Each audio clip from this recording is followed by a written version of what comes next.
Mike.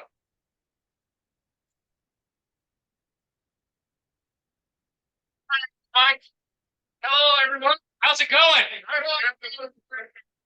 No Astros. Nice Astros fan. We're still in it now. Thank you for coming to this special edition of the Larry Durker Tuesday night chapter meeting. We normally have our chapter meetings every third Monday, but because of the ALCS, we had to move some things around. So I'd like to thank all of you for showing up, and to thank our guest speaker, Bill Brown, for willing to reschedule with us. Now, of course, we had to reschedule because of the ALCS. What do we think of the ALCS? How are we feeling after the first two games? We're on the road. We got him right where we want him. Right where we want them. They got us right where they want us. Right. We're on the road.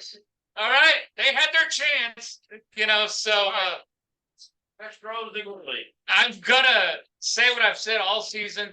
I am not quite sure what to think of this team. And after the first two games of the ALCS, I'm not quite sure what to think of this team. So we'll see. But anyway, as long as Tucker makes the trip to Dallas, or his bat anyway, I think we'll be all right. Anyway, all right. So without further ado, we're going to get going. We have kind of again, this is a special night.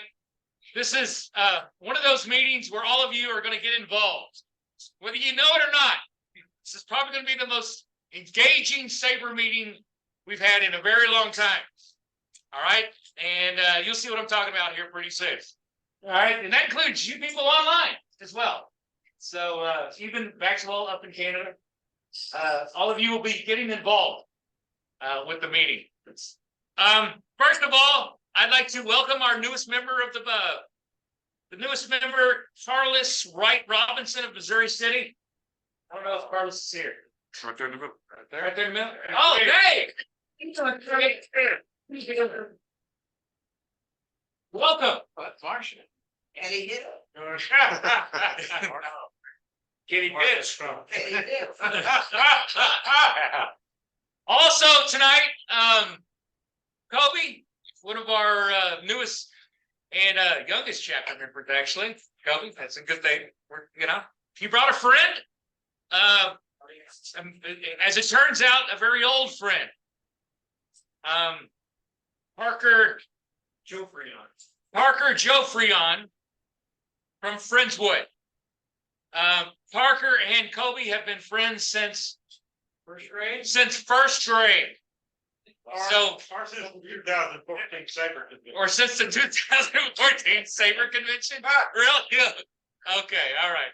So, welcome, Parker, and hope Mike doesn't run you away with his jokes. Oh, I'm sorry, Mike. I'm Joe Thompson, in case you don't know who I am. There you go. All right. I forgot. I'm terrible at doing that. Mike always has to remind me. What's his job? My job is I'm an international business professor at the University of Houston. No. That is true. But I'm also the president of the SABR chapter, the Larry Durker. SABR chapter. So again, I just kind of like my classes. I just like to get going. David, hello. How you doing, David? It's doing fine. It's good to be with you all tonight. Good. All right. And hello to everybody else online. Just like to remind everybody real fast that we had a really good meeting last month.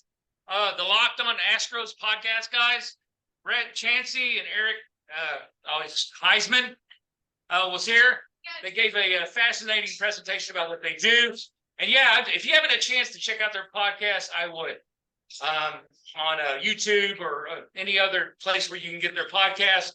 Those guys, they have so much energy. I don't know where they get all their energy from.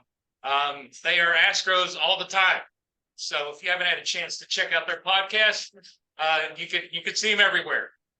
Greg gave a fascinating book review of Drellich's book, Winning Fixes Everything. Did it motivate all of you to go out and read the book last month? Not one person will admit to it. All right. It was an excellent book review. It just kind of confirmed what all of us probably knew already. Dodgers fans, Mariners fans. Anyway, but it motivated me to get a copy of it, and I've read a little bit of it. But then, duty calls. I got to read a page a day, so I'll get to it.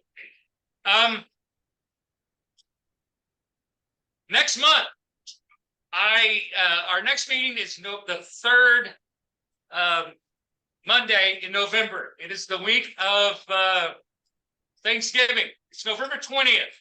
It's Monday night. So right before everybody wants to get prepared for Thanksgiving and everything, just show up Monday night.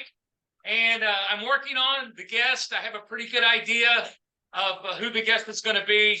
I have two people in mind. One of those is the SABR chapter president of the Dusty Baker chapter. Okay, who's going to talk to us if exactly that's the way we go. He wants to talk to us about the feelings and emotions of becoming a major league player. He's wrote a new book, and he wants to talk about what you can't see in the box score. This whole idea. He interviewed a lot of players about what it means to be called up. So Zach Ford will either be here on November or maybe at a later time, but I'm leaning towards Zach presenting to us on November 20th. In December the 18th, a old friend is coming home to present. Greg Lucas will be here December the 18th to present to us an update of his old book about the Astros championship, that kind of thing. So he will talk to us. I got confirmation from Greg earlier today. Then, of course, a winter meeting for the Roger Hornsby's chapter is going to occur I think it's January 6th. So all of you, if you haven't made plans, please keep in mind SABR 52 is next August in Minneapolis. Hopefully all of you can go. Hopefully Maxwell, you can go, or you can go on your vacation wherever you want to go. But we hope to see a lot of you up there in Minneapolis. Speaking of Minneapolis, where I am at this morning, it was 46 degrees at my house. So we got a little taste of Minneapolis summer this morning. But it felt great. That 46 degrees, considering it's been about 106 for the last 4 months. So that felt pretty good. Our next newsletter is coming out right after the season, whenever that is it. Probably before Thanksgiving, though. Right? Yeah, right. Yeah, you'll have something to read along with eating your turkey. So if you have something you would run about, I wish all of you want to share a story, a memory. Do you think we have a few more years of this dynasty left for the Astros? Do you think do you really feel good about anything? Do you have a favorite memory, a baseball memory? It doesn't have to be Astros related. Any story you can think of. Scott? I would just suggest, if anybody wants to write up a recap of the season, we'd love it. I've had this put together past couple of years at the last minute, and someone else wants to do great. Yeah. Highs and lows. Highs and lows of the last season. Well, let's wait a minute. Let's wait to be stay tuned. We're gonna publish it after they finish the season, so Yeah. whenever they Yeah, Scott said we're going to publish it at the end of the season. So just that's something to think about. It, some of you, y'all can write, you can tell a story, just any little thing you can think of. Maybe what you want from the Astros for Christmas. I don't know. Some little thing. Maybe a new arm or something like that with pitching rotation. Yeah. there was a book published many years ago called My Greatest Day of Baseball. And in late 40s, and there's a lot of Benjamin and great days. So something for that. Okay. Or you don't have to get a grand slam home run. It can be a 2-out run. Something like that. Yeah. Or just terribly again. Right, simple stuff like that. Yeah, any little thing. Thank you, Tony. Herb, do you want to? Yeah, Herb, our esteemed vice president of the chapter, has an announcement to make regarding the Astros win contest that we had early this season. Before the season started, I asked all of you to send myself and Herb your prediction for Astros wins, predictions for Space Cowboys wins too. No. So this was, I'm gonna turn it over to Herb and let him talk. Herb, go ahead. all right. Before I start, hopefully I got everybody's submission. So I'm basing on what I had in my record. So, the predictions ranged from 89 wins to 103 wins for the Astros. Only one person was below the action. And there were two people, one above the action. So the actual wins was 9. And so Jeffrey Biermeister had 89, Carl Owens had 91, and Bill Brown had 91. The tiebreakers were Jordan Alvarez home run, which he actually had 31. Most people picked way above that. The average prediction was 39. And the other tiebreaker was Kyle Tucker's stolen bases. The average was 33 and he ended up with 30. So I'm assuming the tiebreaker will be between Bill Brown, Carl Owens, and Jeffrey Biermeister because they were only one off on the fence. So Jordan Alvarez home runs. Carl had predicted 33. Jeffrey Biermeister predicted 36. And Bill Brown predicted 32. So Bill's the closest on that. Oh, wow. And on stolen bases, Carl predicted 30, which is the actual amount. Jeffrey Biermeister predicted 26, and Bill was right on the nose at 30. So Brown is our champion. Get right the quiz for next year. It's in Long County. No, do it left wide. I'm gonna pass this around to people. I wouldn't guess. Okay. That was their fault. All right, okay. And Bill, I actually forgot that Herb was going to talk about that, so I actually have a gift for you, but I'll bring it next month. So they're not going to be here on November 20th to get your gift from me for winning the contest, and it's we'll see how it goes. We'll see if you like it or not. All right. Speaking of Bill Brown, our winner of the contest, Bill is here to talk with us tonight about baseball in the early 1960s. To be precise, 1964. Right? So, again, this is one of those unique chapter meetings where, yes, we have somebody presenting, but all of you are going to be fully engaged. All right? Because most people in this room, I assume, have some memory of 1964. I don't. I was born 7 years later. Okay? But I do know a little bit of history, and I was talking to Brantley before we even started. So even if you weren't born in 1964, if you have some idea of what was going on in America or in baseball in 1964, all of you can participate. So this is for a new project that I'll let Brantley talk about that he's doing. But the point of all this, I kind of look at this as a chapter oral history project to help Brownie with this book. So without further ado, we all know Brownie. Brownie, it's all yours. Okay. Great to see you guys. I need help. Dirk knows because he's written several books. And who else has written books? Of course, Ted. So Ted has written a great book on baseball dynasties. And I was looking at that. It's going to be very helpful. But when I do a book, I need help. So this is not officially a SABR book. And I did buy a couple of those. all read SABR books, right? So it's my understanding, and you can correct me if I'm wrong, Bob and Joe, on the SABR books, that the official SABR format for doing books is to have contributions from many people in a chapter, because that's what I've read. So I've gotten the book on the 64 Cardinals, I've gotten the SABR book on the 64 Phillies. Both of them are excellent. They have extensive profiles on all the key players. They have a game by game rundown on the season, anything that your average fan would probably expect or want from something like that. And so this is not that. But what I'm asking for is your memories, or Kobe, if you don't have memories of 64, and Joe, maybe some resources that you have read about 64.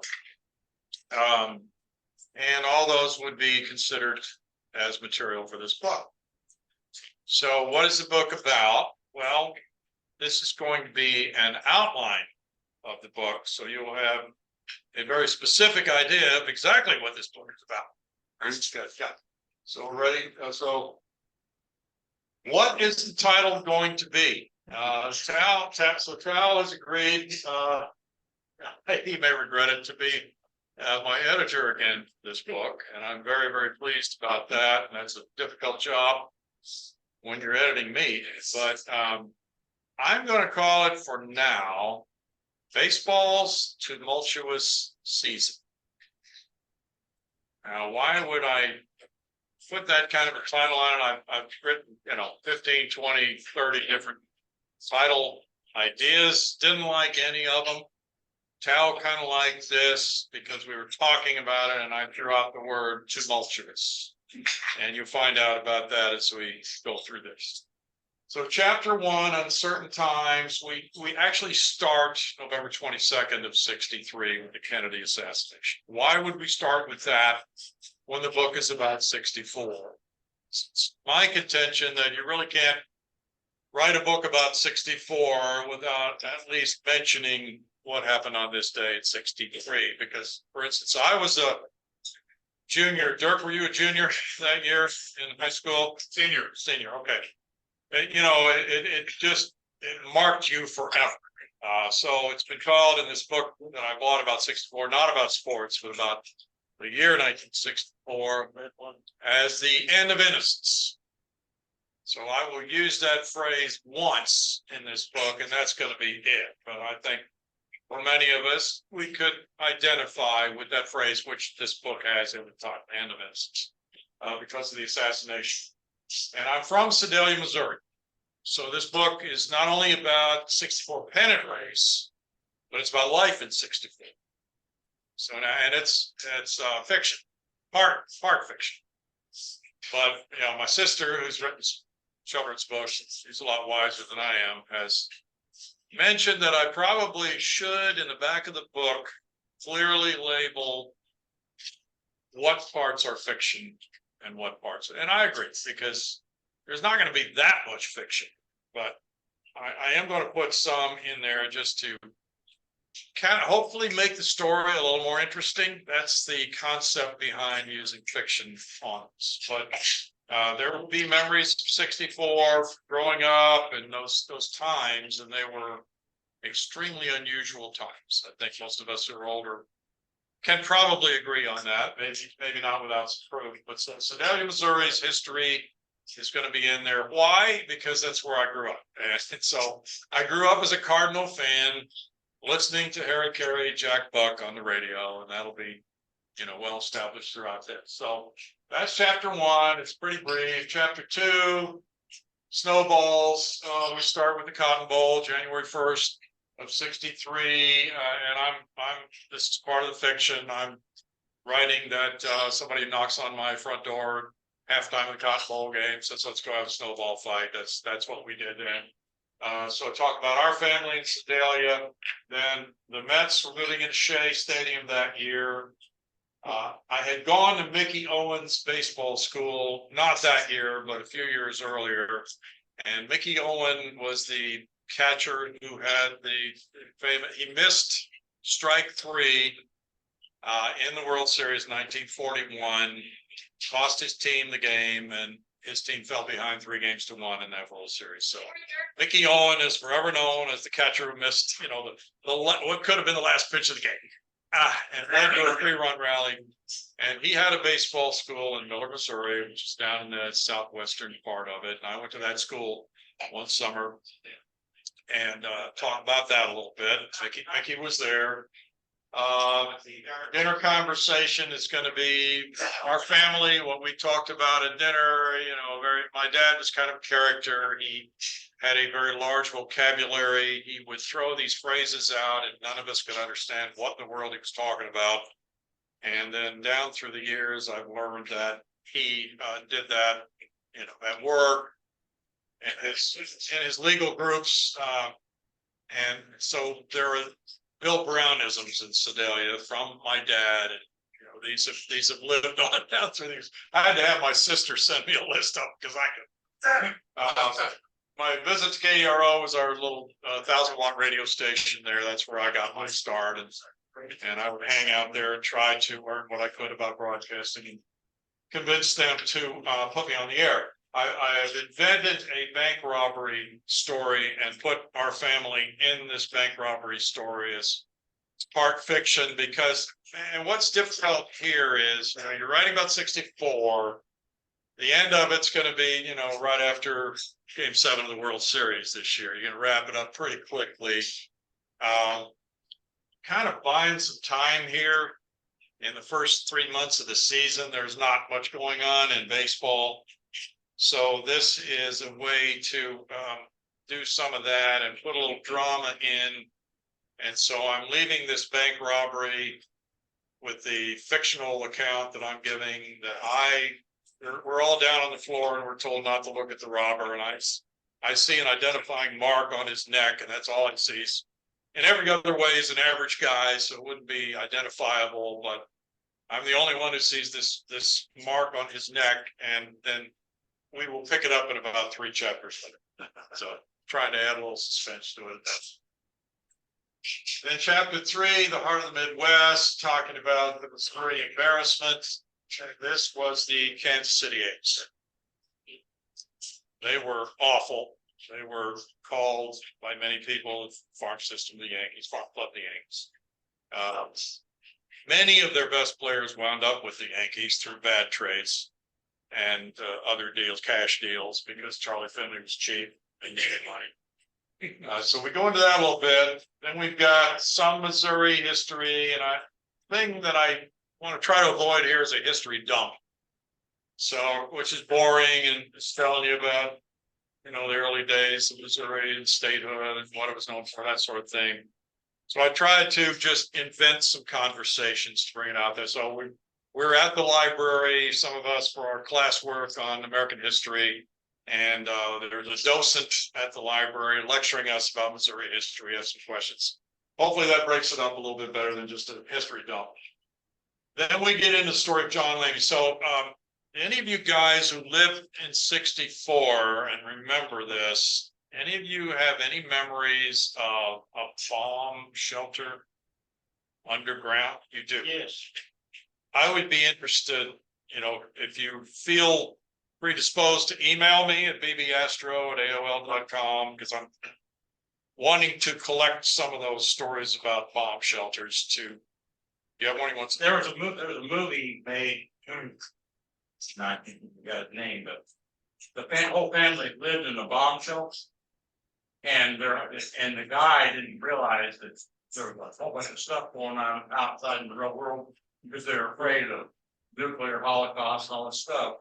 The whole movie, they're in this bomb shelter, and this guy gets out. I don't know how he got out. He got out. A teenager. And he started Georgia jump. Blast from the Past. That's the name of the movie. Yeah. So you ought to watch that, and you can get some stuff out of that from it. Yeah, I remember. Yeah. Brendan Fraser. Okay. Blast from the Past. Okay. So the only one I've been able. You can get some background. Okay. It has an Academy Award winner. The father was an Academy Award winner. What's that? the father in that movie, You know, he was with, Natalie Wood, this Walken. Yes, Christopher Walken. Okay. Alicia Silverstone. Yeah. Okay. So it's, yeah, it's a movie, you gotta get some. Work from that. Yeah. You didn't have bomb shelters in California, did you? No, but we heard about Okay, yeah. So I was always hearing about these, but then I started realizing that I had never actually seen one. And I hadn't heard of any specific families having one, but then I heard of the Lamies. And so I called Jim Lamy, who was in my class. He said, yeah. So our dad, John, and Dr. John Lamy, and Dr. John Lamy was in the Bataan Death March. He was in Corregidor in the Philippines. He was taken prisoner. He was put in the Bataan Death March, and then they were taken to Japan. I think they marched 65 miles, and they were told, if you drop on the ground, we're going to shoot you. So I think 500 to 600 Americans were shot during that Bataan Death March.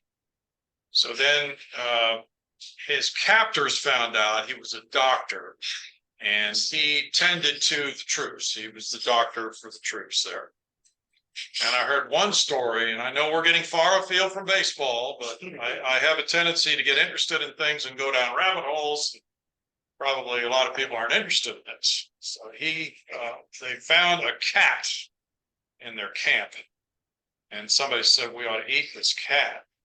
They were starving. And he looked at the cat and he said, well, the cat's pregnant. So let's wait until the cat has babies and we'll have more cats to eat. That showed you how desperate that situation.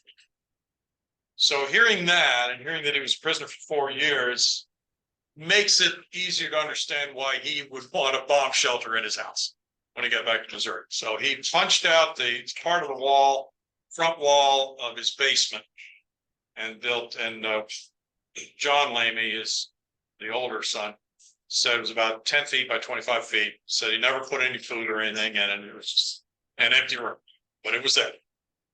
So how many more of those were there? I don't know. But people were doing that in those days. So it's part of the story that I want to tell about the heightened tensions in the world at that time. You know, we're sitting here now in 2023, and I don't know that it's that much different now than it was then. But anyways, and then we had a trip to Washington, D.C., and get into this more later, but we went on a family vacation there and saw the site. And my dad knew the Missouri U.S. Senator Stuart Symington, who was a Democrat. And he was a dark horse when they went to the convention in 1960 when Kennedy won.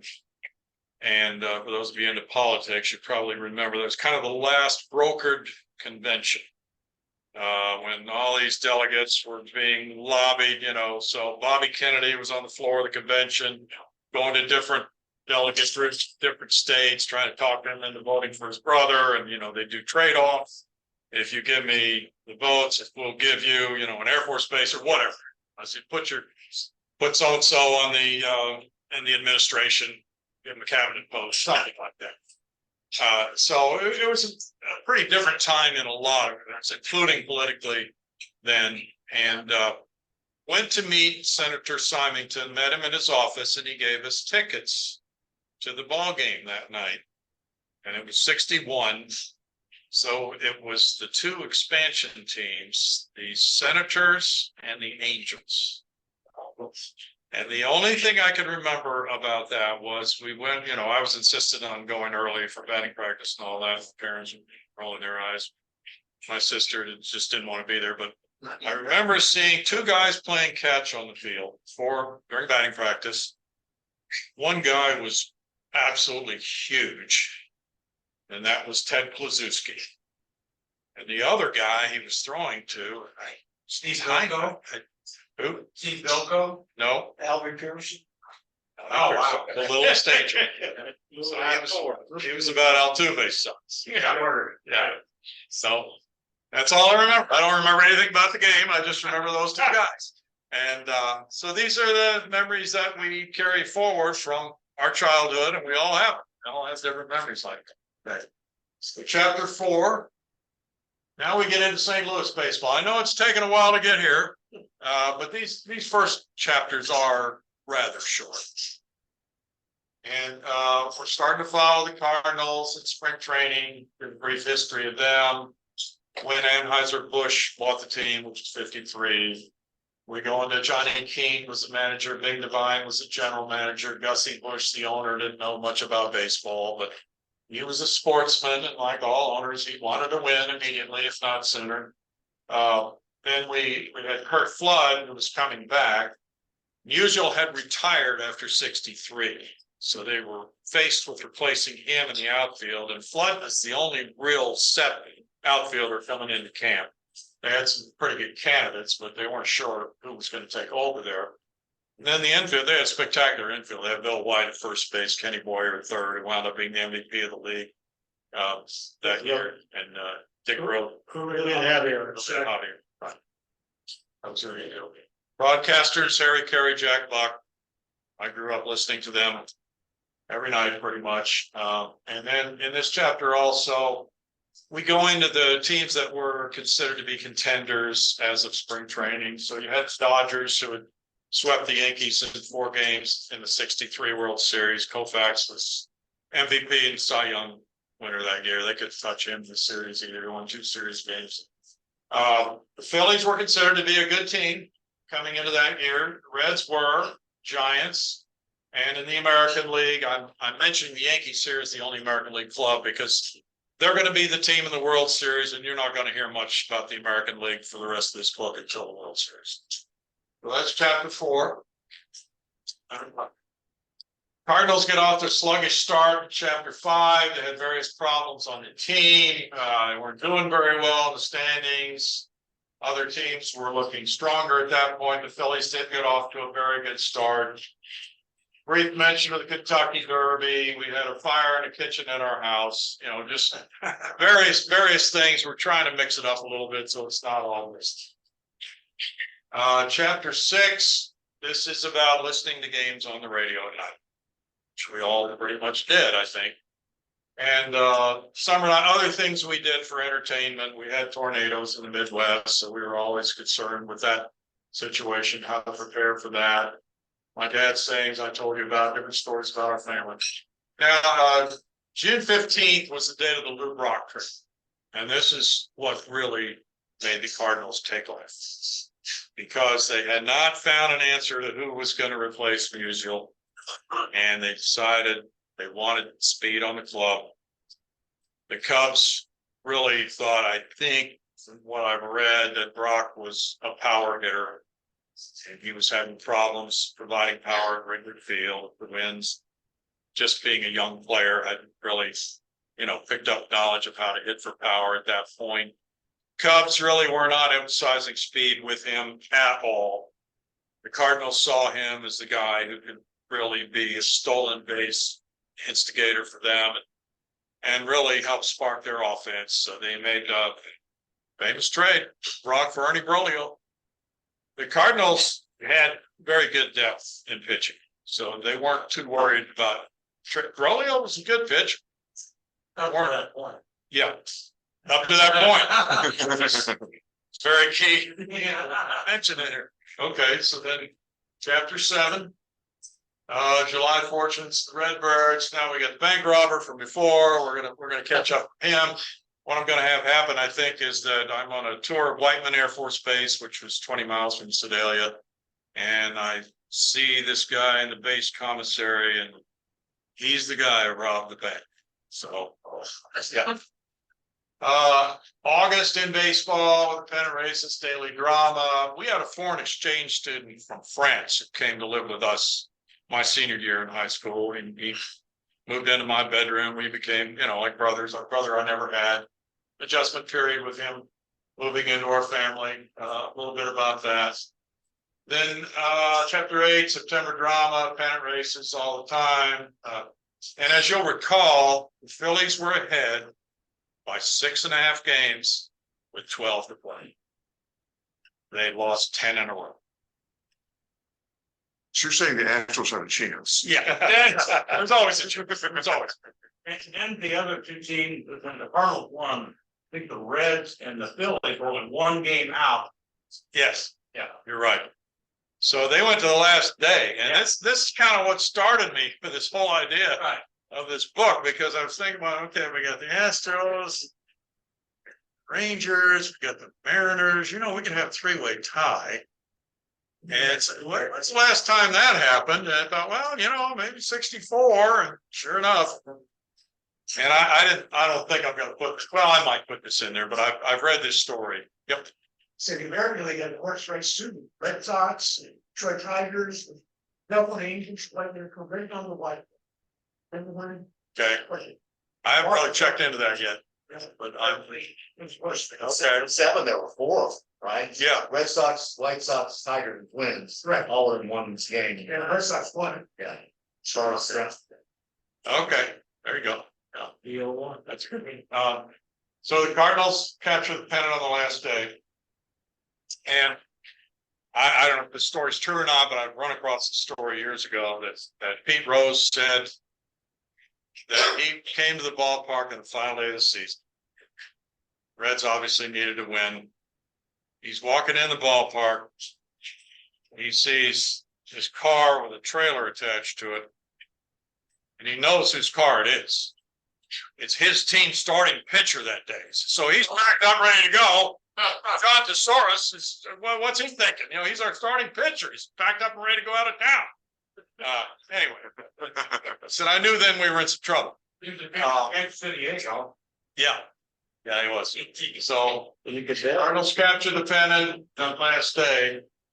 And the World Series goes 7 games. Boyer hits a grand slam to win one of the games 4-3. And so here's, I was just telling Ted this today, but I'm very excited because tomorrow I'm going to call Bobby Richardson and do an interview with him. And this just happened today. It just came out of the blue today.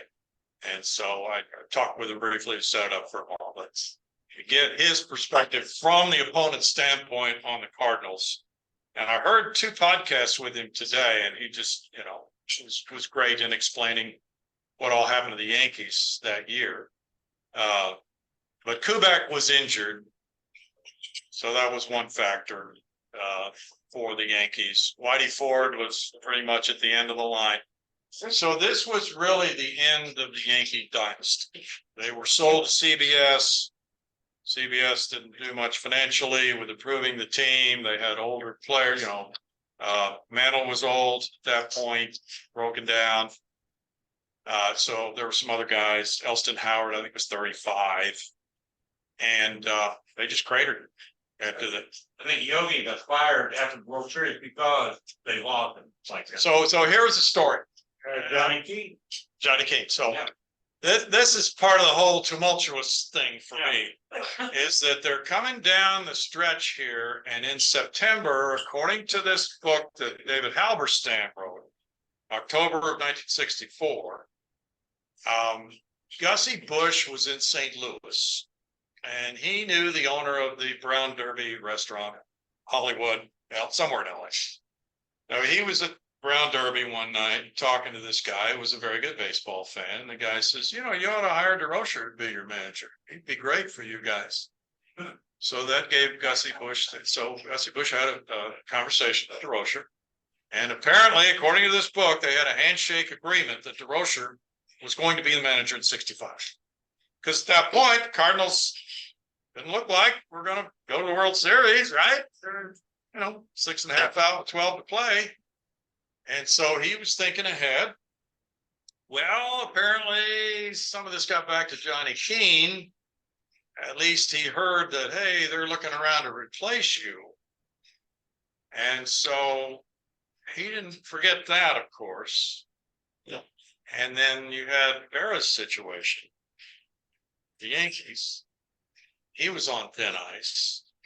And so then I don't know if it was the day after the World Series or a couple days after, but now the Cardinals, of course, have to change their plans to replace Johnny Keane. He's just won the World Series. So they call a press conference to announce that he's going to sign this new 3-year contract, and Johnny Keane comes in the room, puts a letter down in front of Bush of resignation.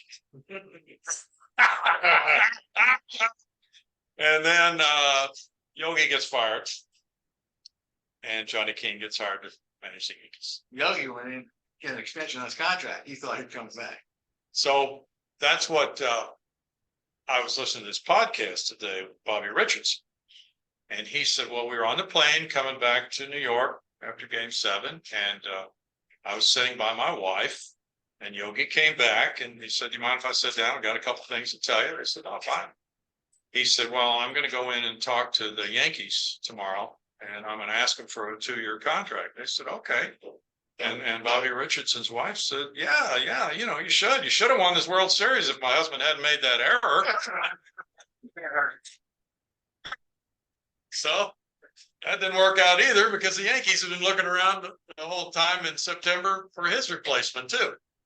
And that's why I just felt it was really tumultuous as well as being the end of the Yankee era and just the whole world situation, you know, that year, because of course Vietnam was escalating, as we all know. There were some other things in the mix there too. I think I have one more chapter on here. Yeah, so there you have it. Ken Boyer's MVP. So, I just wanted to point out, I looked up Mickey Mantle and it broken down, Mickey hit 303 with 35 homers and 111 RBIs. 65? Oh, that year. 64, yeah. Yeah, that year he did. Then he went. Yeah, right after that. Never hit over 30 homers. Yeah.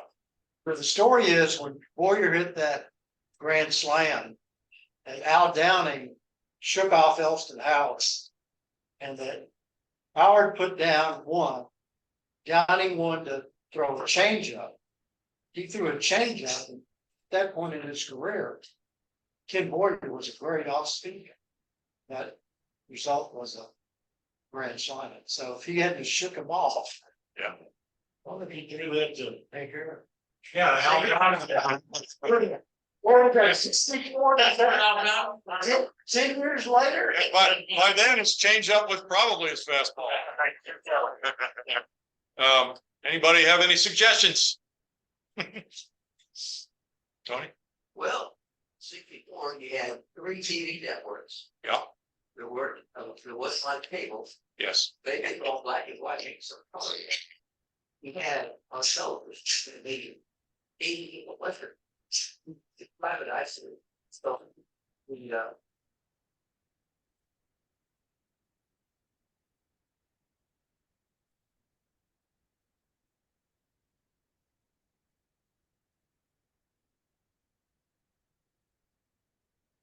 There was that year. January 64. yeah. Yep. February 9th. Yeah. That's so. It's in there too. Yeah. That Sullivan show, all that stuff. I'm going to briefly drive by and mention it. Was the Eagles known in Missouri? That seemed more like. We're not known in Missouri. A lot of things weren't known in Missouri. They were known in New York and LA. They usually hadn't reached Missouri yet. 68, you probably figured. Yeah, maybe about 68. Yeah, so color TV was the next year, 65. Bill, what was the racial situation in Missouri? Was it a lot of segregation? Were there, white only, black only stuff? Or was that even present in Missouri? Because I know it's like the kind of a borderline state. Yeah, Missouri was considered a border state. And I was reading about that.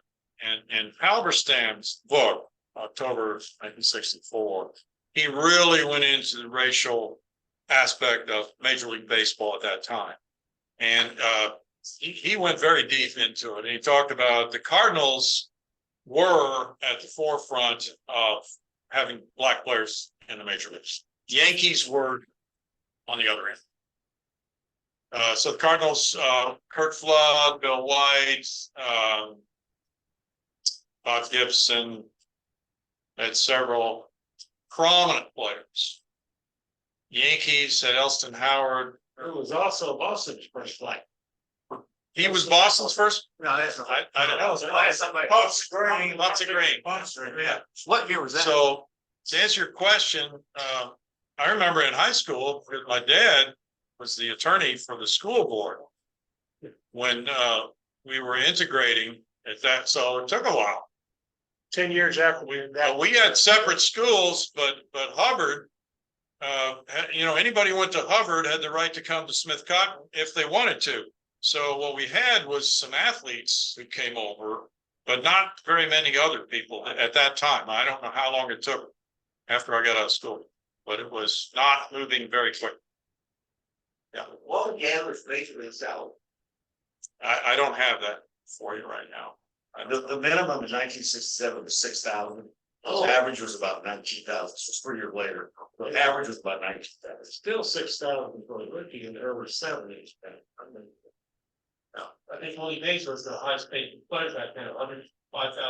Yep. $105,000. I've got that in there. Yep. Brownie, I have a question. Yes. Talked about this already. Jim Brosnan and Jim Dalton, they wrote these books about what happened every day of the season. Yeah. You know, Brosnan was the last season. So the question that I have is kind of using that as a background or just kind of a model. What type of conversations do you think are going on that you can include that were going on in the clubhouse? Yeah. During 1964 that you can include in this historical. Well, and I wouldn't be good at recreating those. Well, what do you think? What kind of comments?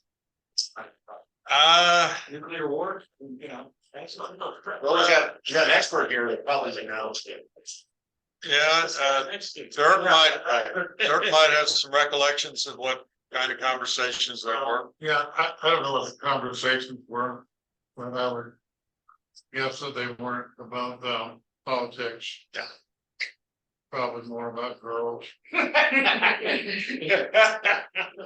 but I do have some personal recollections, because I got called up at the end of '64 and pitched my first game against the Giants, who were one of the teams in contention.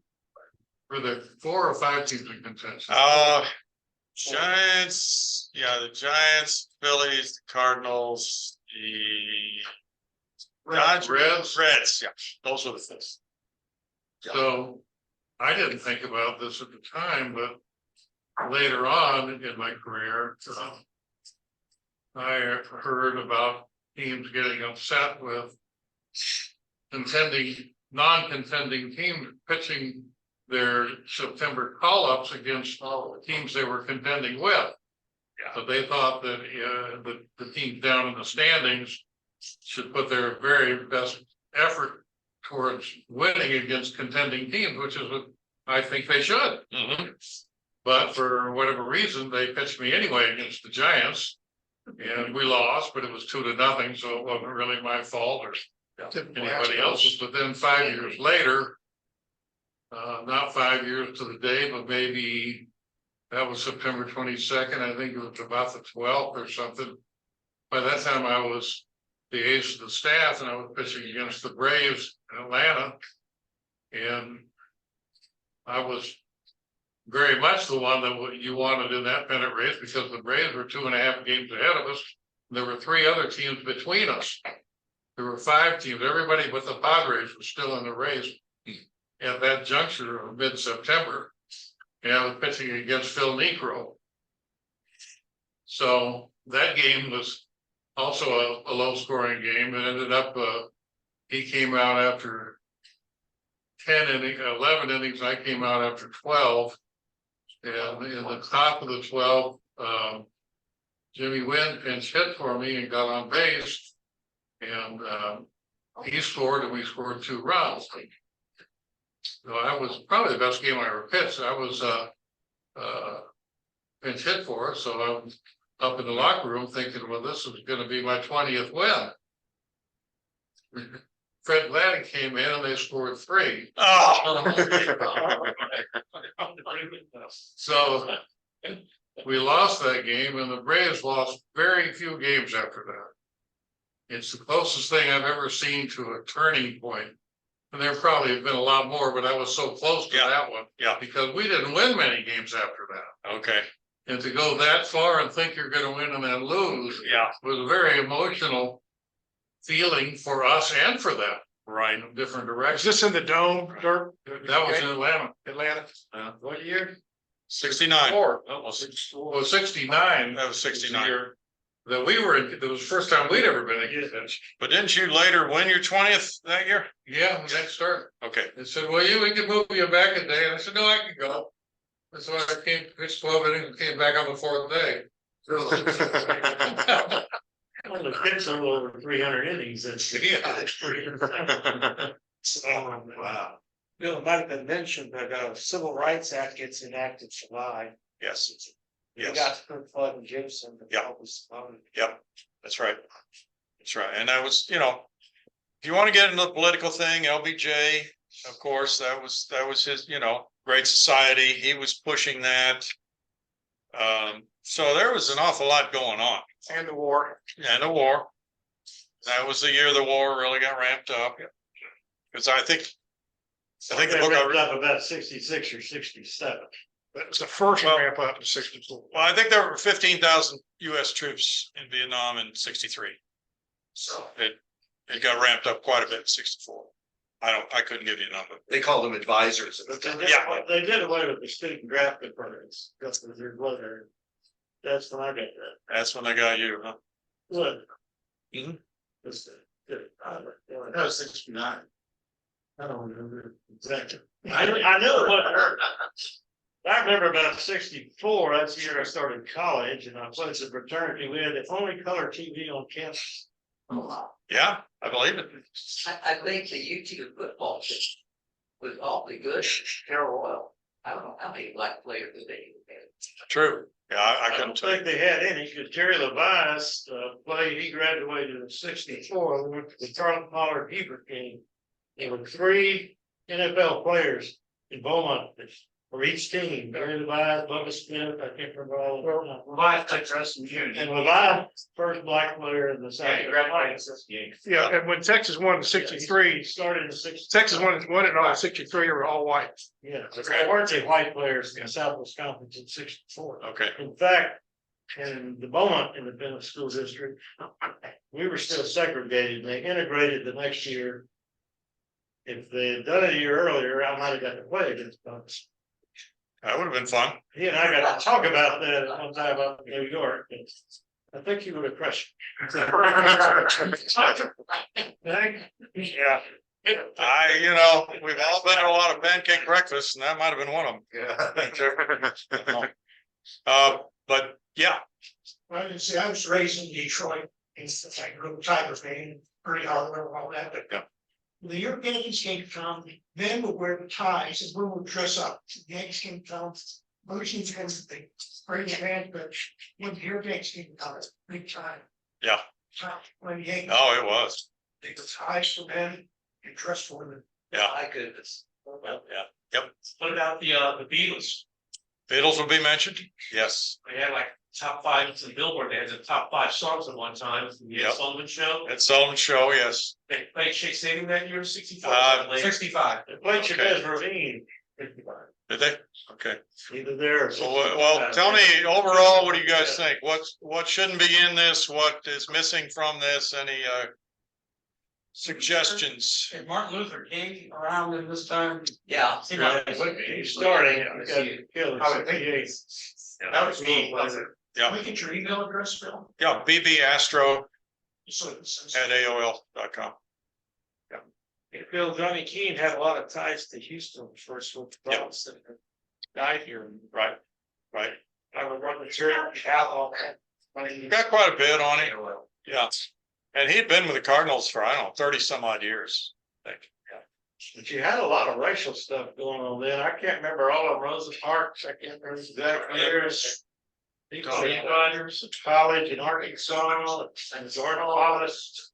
So let me ask you guys, just in general, if you're reading a book like this, that's a baseball book, how tolerant or willing are you to read about things other than baseball?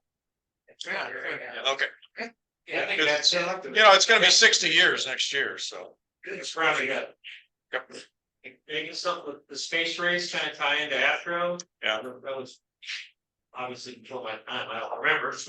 Yeah. But, that was.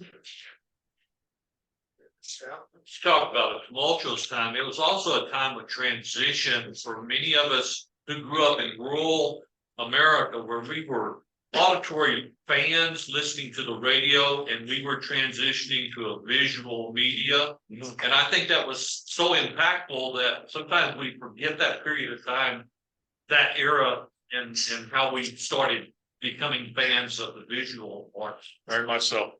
Very much so. Was there still the game of the week? On Yes. Yes, game of the week. It was, I think it was Dizzy and Galley for a long time. Pee Wee, and Yes. yeah, Pee Wee was on there. Good. Buddy Blattner for a while, I don't know, he might have been on the Maybe network. Gary Joe. Joe, Came on after Gert Galley drove the ratings down in front of that. yeah, Cause they got the Diz humor back with Joe Garagiola. yeah, One thing about 64, that would be the year that the dome was being constructed yeah, for them to open it. yeah. Not right. And the Gateway Arch also was being constructed. Same place. What was? Gateway Arch in St. Louis Yeah. was under construction that year. Yep. And I was trying to do something with Gateway in the title and just nothing. You got 500 pages on it. Problem, yeah. Herb, 180. I grew up in Memphis at that time. We just moved to Memphis at 63. Jimmy too. Yeah, and what I recall is they didn't have TV baseball except for Saturday and Sunday. You had your game on Saturday, and we had Cardinal games on Sunday. And it was only if I think they were at home, either at home or away. I think that, so we didn't have it every Sunday. Okay. But primarily we listened to, like he did, listen to Harry Carey's Check Buck. And I was a Yankee fan, so I had nothing to really listen to. Well, okay, so of the guys, or maybe ladies who listen to Harry Carey and Jack Buck, I'd like your impressions of those two guys. Holy cow. That's crazy. If Will Ferrell does that, Harry Carey happens. What was your impression? Because if you were listening, was it before he got completely nuts, or was he always that way? No, he was good. He was, Yeah. he was good in 64. 64 was a good year for Harry. It kind of came later. He turned him on. He's like a clown. Yeah. More, not the baseball person. Yeah, and so, you know, there's a whole generation of people who only think of him as that, right? But no, he was, you know, I always liked Jack more than Harry, but I was very much in the minority of my buddies. Almost every other guy I knew liked Harry more than Jack, because Harry could build drama like nobody's business. But then I took my transistor to a game one time, and we were 200 miles from Busch Stadium. We didn't go there very much. And I'm listening to this game that I'm watching. No.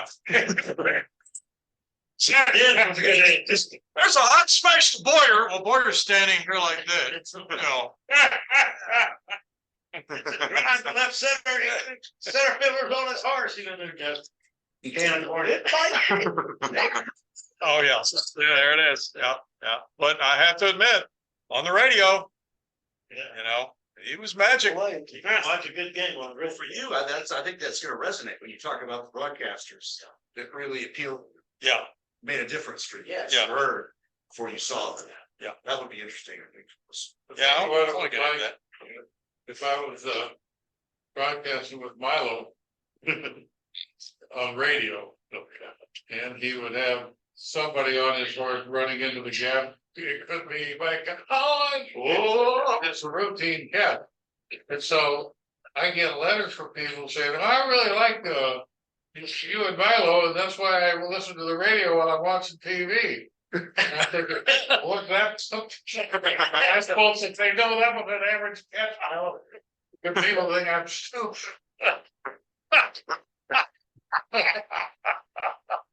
I'd like to one thing about 1964, I grew up in Beaumont. And I think it depended on what part of the country you grew up in when you got your news. We used to get the Academy Award-winning movie of 1962. It would come to Beaumont 1963. I mean, but today everything's instantaneous. Yeah. But back then, you had to wait for a lot of the news. It just didn't come, and it comes away, and you would get it a year and a half later. That's right. But if you lived in New York or LA or the news centers, Houston, I don't think got it so much because Houston was that big hit. But if you live on the East Coast or the West Coast, you got stuff a lot quicker. That is, that's a possible theme, not exactly that, but that's a corollary. I'm reading a book on LBJ now, and it's expansive. Yeah. And a big part of it in one chapter is the transition between radio and TV, okay? And it was around the Kennedy shooting because people were seeing Jack Ruby shoot this guy on live TV. Well, that's true too. Yeah, I was eating lunch. Very good And point. so a lot of the news and the stories, people were seeing things where they were used to hearing it on the radio, and the emotional impact, personal, the way that you process things, when you see it is different than if you just hear it. And so the baseball's in that same transition with the radio. They weren't doing much TV. But even if they weren't, you could say that years later, this would have made a big splash. True. Something like that.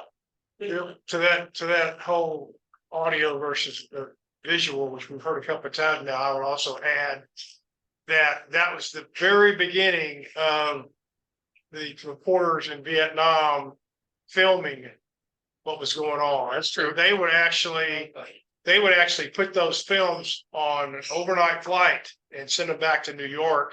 So I was 10 at the time, right? I'd see Walter Cronkite and he would be showing these films, these horrific films that's never ever been shown before, because it was never thought to, be appropriate. What started to happen in 64, much worse than the later in the 60s, but the same theme is you're going from people talking about stuff to actually seeing it, almost live. Yeah, good point. I remember in school, they always made a big emphasis on the Nixon versus Kennedy debate, saying people who listen to the radio almost always favored Nixon, but when they see him talking and say Nixon was like, preacher looking, and JFK was so charismatic. Right.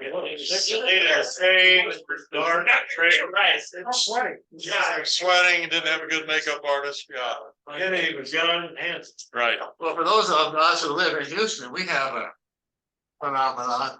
If you subscribe to the Chronicle, you can get yesterday's news tomorrow. Yeah. 2 days later. Without the perspective of having the other day. Thanks for doing it, right. 100%. Yeah, nice. Burns, there were only 3 channels in, and I'm not sure we had, but 2 in Beaumont. I know ABC came in, and I watched all of Leave It to Beaver on reruns because we didn't have that chat. We didn't have ABC. I was a kid, and we didn't even get a TV in 1958. Oh, Like what? really? Yeah, We used to watch your test patterns. I can remember seeing. That was a big deal. Watch your Test patterns. Indian. Yeah. Oh, boy. but Houston had all 3 channels. I remember seeing reruns of the Anchorman doing phone with tails on them, and they were smoking cigarettes. Telling the assassination of Kennedy or something, or some big event like that. And we're going tomorrow. Yeah. An hour show with 2 packs of cigarettes. One of my memories during that time, I was a Yankee fan, I loved Mel Allen. And one of the things he would do after every broadcast, he had this little box behind him. He'd open it up and bring out a cool Valentine. And he would drink it on the air. And I said, I gotta have a Valentine for my first beer. Then they fired him. Oh, boy. Well, thank you guys for your thoughts. Feel free to email me if you have any particular recollections that you think should be considered. Appreciate that. What kind of movie they hear about? Like, I know. I don't know that I've seen it. I was just here about Spring, but Giant. So, yeah. They stand the group fast though. I think I award. I think that was Dr. Strange. What? Well, I'll check into that though, because that should be in here. Yeah. We'll, Slim Pickens, better time. That's right. Sidney Poitier wins the first black to win an acting award. I did read that. Academy. Yeah. Was that for Lilies of the Film? Yep. Yep. And Supremes were big. I don't know. Ford Mustang debut season.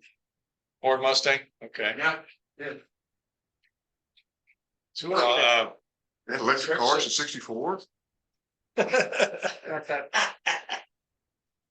So in this Bobby Richardson podcast I listened to, I'm trying to remember what he said about he got the World Series MVP when they lost. I think he's 1962.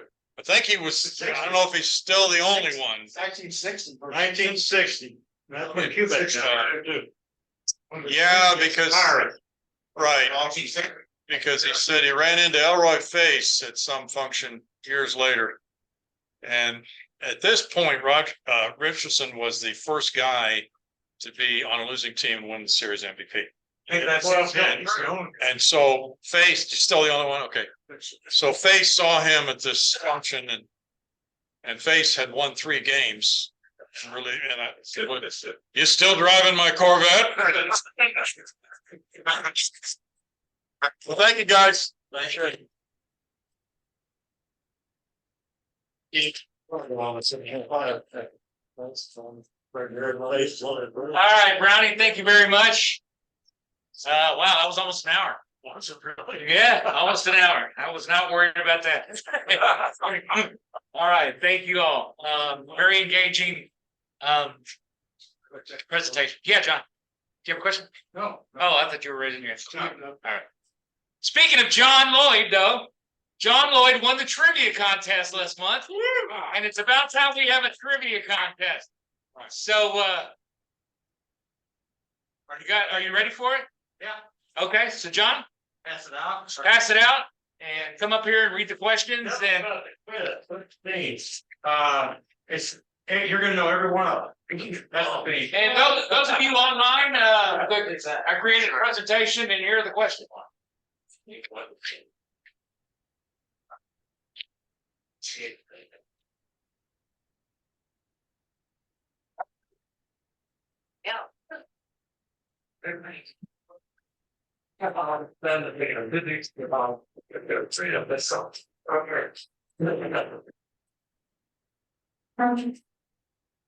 Well, like Bill was talking about, was good stuff. Looking forward to imparting something to you. Sure it is. Yeah. Okay, I designed this so Mike McCrosky would win. So. We'll go ahead and get started. Yeah. Okay, number 1. Everybody online, are you ready? Has everyone got the sheet? Okay, over the last 50 plus years, there have been several repeat winners of the World Series from the American League. Who were the last repeat World Series champs from the Nest?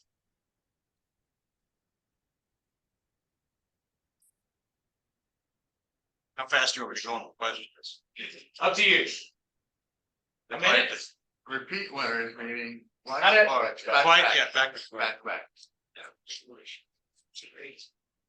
I know you can answer these in about 20 seconds, John, but you got to give people a little time. Yeah, I know, but Mike can too, and he's left the room, so I guess he's letting everyone else. Mike will catch that. They will? Okay. Mike will catch that. Bill? I know you can do it. Yeah. Who is the Chicago Cubs player? You want me to wait for Mike to get in? No, you got it. Mike will catch it. What? I designed this for you to win it. You got it, Mike. No, there's, I'm not the just. theme is for you to win the game. You have teams in this now. Okay, number 2. Who is the Chicago Cubs player who won Rookie of the Year and the Gold Glove in 1962? But only played one more season. Yeah.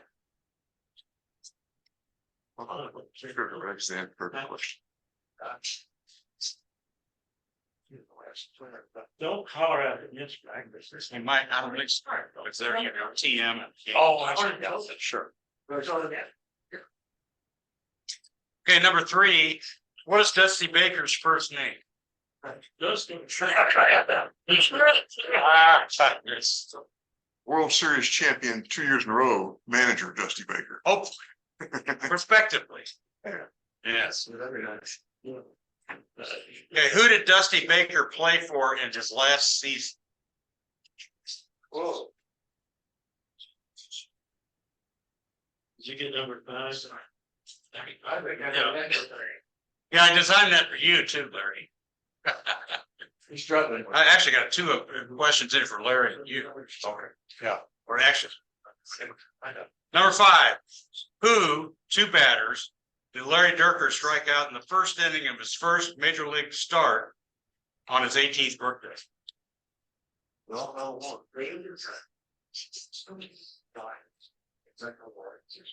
You can't read that second. You can't read the second. Oh, I got it.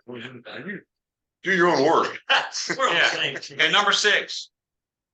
Bill Brown's first full-time Major League Baseball broadcasting play-by-play announcer position was with which team?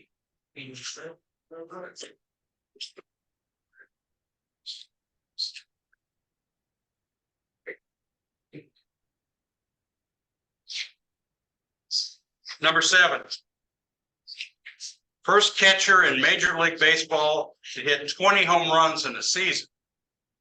And he was considered to be the greatest catcher in the National League prior to Johnny Bench. He also had like a 300 batting average lifetime over like 20 seasons.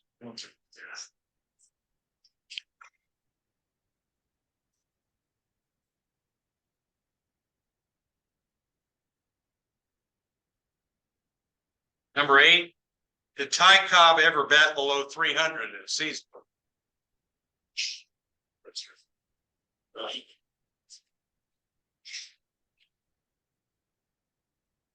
Number 9, what was the last year of 2 All-Star games? Or they played 2 All-Star games in the season.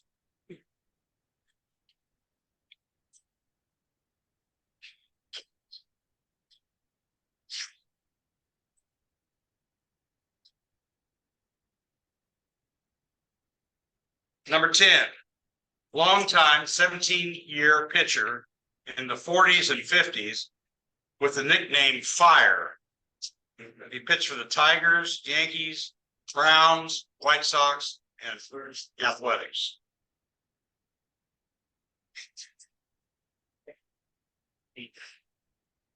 Pitched almost 3,000 innings.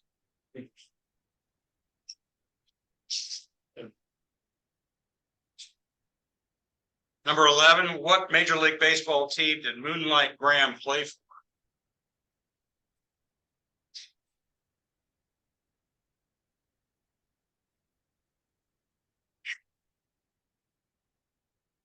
$12. Who were the current and eventual 5 Cy Young Award winners on the 2014 Detroit Tigers staff? No one.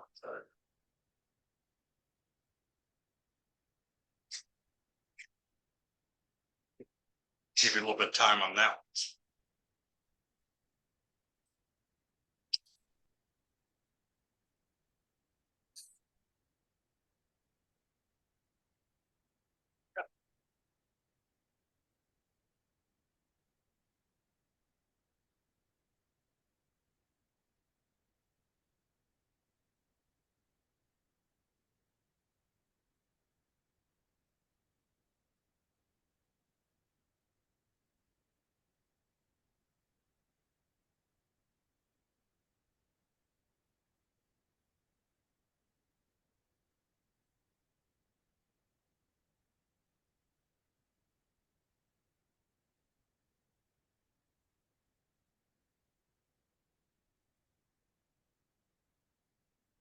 Everybody ready?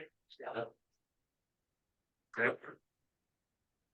Number 13, what was Boog Powell, not the A's Boog Powell, what was Boog Powell of the Orioles given first name?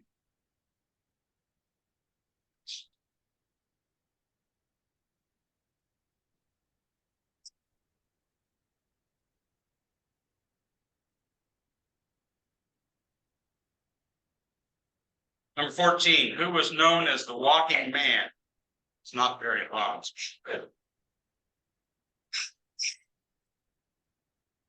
I'll give you a hint, Bill Brown saw him play.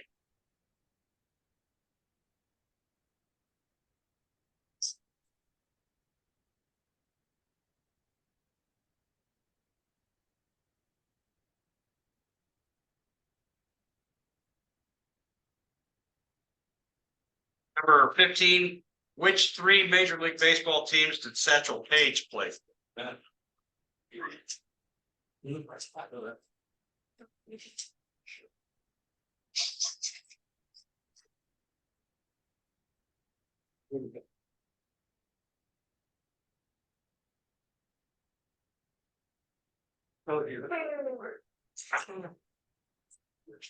Fall asleep. We're almost to the end. Number 16, how many home runs did Home Run Baker hit in his highest season?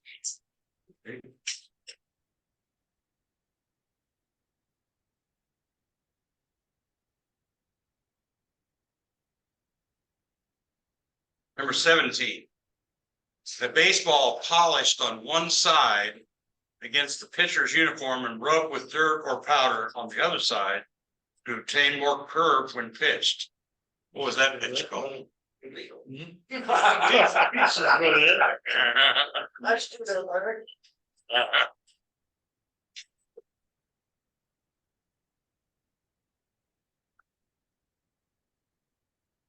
Okay, number 18, who won 8 games for Houston and had his number retired?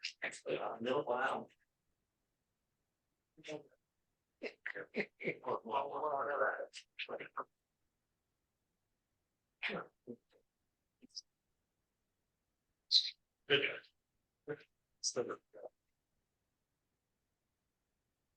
Everyone ready? We'll share the comments. So on the questions where you've got multiples, is it one per name or the whole question is just one? If you get, there's 25 points, so if there's 5 answers, then you get 5 points. 25 points. 25. Okay. I don't have that many. Okay, over the last 50 plus years, the repeat winner in the National League was the 75 and 76 Cincinnati Reds. Dodgers didn't repeat themselves. They did 78 and 79. No, they didn't repeat, but they came close. The Reds, he was there. World Series 76. champs. Yeah. I'm just ready. I'm telling you. 78 was the Yankees, 79 was the Pirates. Yeah, I'm just saying. We're talking about nationally. Okay, number 2 was the 62 Rookie of the Year and Gold Glove winner, and he played one more season. That was Ken Hubbs, who also, he died in a plane crash in February of 64. And Bill and I were talking about who else died in the plane crash. Well, I knew Thurman Munson, and I wasn't sure about it. There was another Yankee pitcher who was piloting his Corey. Oh, Roy Halladay. Roy Yeah, Halladay another one. did. Yeah. Yeah, there's another guy. Remember he was piloting his own plane in New York, crashed into a building. Can't remember his name. No. Okay, what is Dusty's first name? Johnny. Johnny B. Baker Jr. Johnny Baker would not have won 2,000 games as a manager, but Dusty Baker. He's got some Got cachet. the right name. Okay, what team did he play for in his last season? Oakland A's in '86. That's so many. Yeah. And who did Larry strike out in his first major league start on his 18th birthday? Really amazing. The guy, I can't read his list. Okay, Larry, what was the answer to that one? Jim Rayhart. Yep. Hard. Oh, my. Well, I had Ron Hunt. He wasn't on that team. Okay, number 6. Bill Brown's first Major League Broadcasting play-by-play announcer job was with the 76 Reds. 76 Reds. And he was there through 83, I have it in my notes. I was listening to them all the time, but, Oh, you were? oh yeah, I was a big Reds fan. Oh. Yeah. 16s, 17s, 8s. Okay. Yeah. You would have interacted with Joe Nuxhall and all those guys, yeah. Okay, number 7, first catcher to hit 20 home runs in a season. It was Gabby Hartnett. Yes. He hit 24 home runs in 1925 at 236 in his career. He batted about, his lifetime average was like 300 also. He would consider be a better catcher than Kevin Hill. Well, it's the first, the question is, first catcher in Major League to hit 20 home runs, so it can't be Campanella. Or it could be, what? That's this. I knew you would. Okay, did Ty Cobb ever bat below 300? Yeah, in 260 something. No, he didn't. He batted 300 his whole career, except for when he was 18 years old, he batted 236. First year. Yeah. Yeah. Okay. He batted 300 all the way through the end. I still got it. It It was just off about 25 years. Remember, this is designed for you to win. So don't forget that. Yeah. Okay, number 9. What was the last year of 2 All-Star games? 70, 61, 63. 61. I don't believe this. 62. They played 2 All-Star games from 59 through 62. National League won all of us. And now the American League. Were they Sure. like back to back, or they playing No, they were separated. They're separated. during the season? Yeah. Yeah. No, they took time off. Money went to the players' pension, Basically. and the players asked for an extra game. That's when they weren't making millions, they were making thousands. Okay, number 10, 2 a year. yeah, it was, I enjoyed those All-Star games. They had 2. Yeah. Longtime pitcher in the 40s, 50s, with the nickname Fire. Virgil Trucks. Oh, yes, Mr. Firemeister should have gotten that. Virgil Trucks. How about him for the most hard luck season of all? I don't know which year it was. He went like 5 and 19. 2 of the ones were no hitters. Right. And I think the other 3 were shut up. Then he got traded after that, and he won 20 games the next year. Yeah. For the other team, and I can't think of it. I think it was the A's or somebody weird like that. Let's see here. Okay, what major league team did Moonlight Rain play for? Yep, New York Giants. 1905. The Cy Young Award winners on the 2014 Detroit staff. Shelby, Porcello, Justin Verlander, David Price, Scherzer. And Joe Nate. Scherzer and Petrocelli played third base. I get messed up on that. Red Sox, Porcello. Porcello. Yeah. Okay, Verlander, Scherzer, Porcello, David Price, and Robbie Ray. Oh, man. Really? About that. Who were the last 2? Really? Robbie Ray and David Price. Wow. David Price took it. Yeah. Probably right around that early. Yeah, I remember in Verlander, Scherzer, Porcello, Price, and Ray. Marcelo, I don't say. Well, what is that? He only won 90 games. Ray was in the bullpen. Only 190. I just looked it up, I said, they were same record the Astros this year. They won the Cy Young very much. Yeah. Wow. Yep.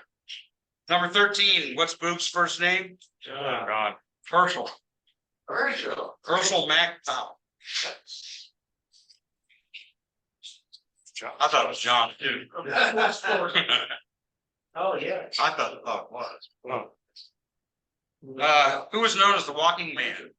Eddie Yost. Exactly. Exactly. No, Eddie Yost. I should know.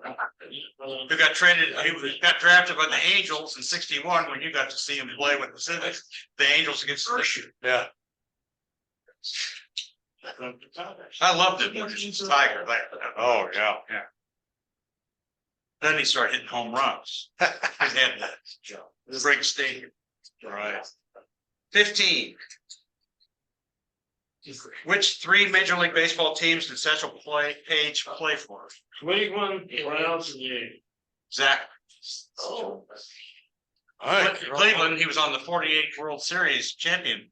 Indians. That's right. That was his first. The A's, he was like 58 years old or something. And then 51 through 53 is on the Browns, and then 65 played for the A's. And the Braves brought him back, just so he could qualify for a pension. He didn't play, he was the coach.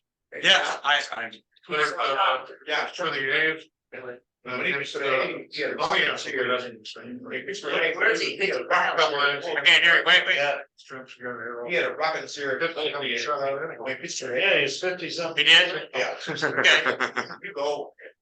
Well, I know he was old. I don't even really know how old he really was. Yeah, exactly. Number 16, how many home runs did Home Run Baker hit in his highest season? 12. Zach? I figured a lot of people get that. That was in 1913 with the Philadelphia A's. What's the 17, that definition they gave on the college? Shine ball. Shine ball. Shine ball. Shine. Number 18, 8 games in Houston got number retired. Yep. Figured most people get that too, since he's up there, when you go to the game, names right. What was that? All right, I don't know. How many? Last month they asked us all retired numbers and they only got half of it. Okay, how many got 25? Oh, I don't Oh, wait, just the number 13 answer on Tool Tell. I thought it was John. I don't think. Well, I will look it up. But I looked it up and it was Herschel Mack. I thought it was John also. Well, let me look this. Yeah, look it up. You looked it up, John. John Wesley Powell says, I thought. I thought that's what it was, but I was surprised. What John Wesley talked? It's John Wesley Harding. He's killed 42 men. It's actually Hardin. John Wesley Booth Powell. Is that what it is? Yeah, John West. Okay, we'll go with that as the answer. There we go. I will look at my source. I'm not thinking of Herschel. Well, I was thinking one. So we'll go with John on that. all right. Okay, so how many got 20? 25 possible answers. Yes. Oh, who got 20? Look at Maxwell, you get 20? 22. 22. Whoa. Oh, man. Maxwell, you got 22? I missed Robbie Ray. I didn't know what a grease ball was. And I missed the other Tigers question, Ty Cobb. Okay. So you only got 3 off, right? I missed 3 and 2 of them were my favorite teams. So it shows you how good I am. Not very.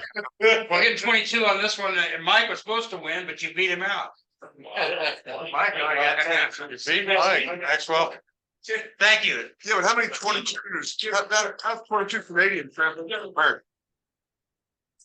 I don't know. I used to know. They really have 22. All right, wait a minute. John, who got, let's see who got second place. And who got 21? 20, 19, 18, 17, Wow. 16, 15, Maxwell smoked us. 14, 13, 12. 12. There we go. Wow, Maxwell. He was watching Dark Adventures. Yeah, Maxwell should be bad. Maxwell, I'm gonna have to Yeah, you have to be. mail you a gift. Wow. All right. I'm gonna email you, Maxwell. I got something to mail you. All right. Okay. But congratulations, you get to write next month's trivia. Wait a minute, Tal. Thank you very much. How many did you get, Tal? He's on mute. What'd you say, Maxwell? Mike interrupted me. Shocking. Ask Tal how many you got. Hey, Tal, how many? They want to know how many you got. Score. I missed a couple. You didn't say. One on the Tiger Cy Youngs. And, trying to think what else I missed. Since I didn't have Shine Ball either. Trying to think what else so I probably got about 20.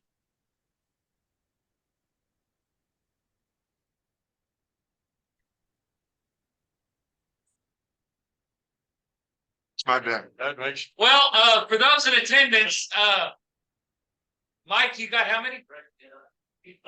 12, bro. That's ridiculous. Tony, you got 12? No, I didn't have it. No, he Okay. had Herschel for foul. All right. So Maxwell and Tal are the winners. Maxwell, you gonna be able to write the contest for next month? Sure, what's the date? November 20th. I should be able to. Yeah, that's Thanksgiving week here in the United States, so it doesn't affect you. No, it's nothing week in Canada. All right, well, I'll have to send you something. Okay, We want it in French though. we want it in French. All right. Don't say that. She'll serve as a translator. All right, everyone. I have a copy of Sandy Koufax's book by Gene Levy. Great book. I was going to give it to the winner, but Maxwell is in a different country. So, Mike. Sure. all right. All right. Don't throw it to him. Yeah. That's not one of those down. It's a great book, Mike. Yeah. Yes. Great book. Pull that out of Tal's box. No. I got it when we first went over there. That's it. French version. There you go. Already got it. All right, but hey, Maxwell, I got something else for you. All right, All thank right. you. All right, everyone, November 20th, next month, we're still kind of working on who exactly is going to be the speaker, but I have a pretty good idea that it might be the president of the Dustin Baker chapter. Where are they located? I have one more thing. Sacramento.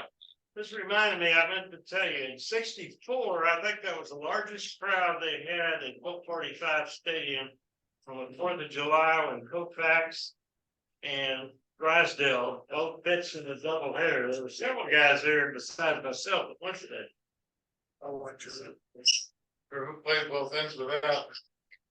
Jimmy wins. I remember him being. Mosquitoes, probably. Huh? Mosquitoes, probably. Yeah, no, it was in their day games. I sat in the aisle, behind first base dugout. Mosquitoes went to Day Vegas. It was July in Houston. 4th of July. All right, everybody, we'll see you. Have a good month. Go Astros. Thanks, Joe. We got them right where we want them. All right.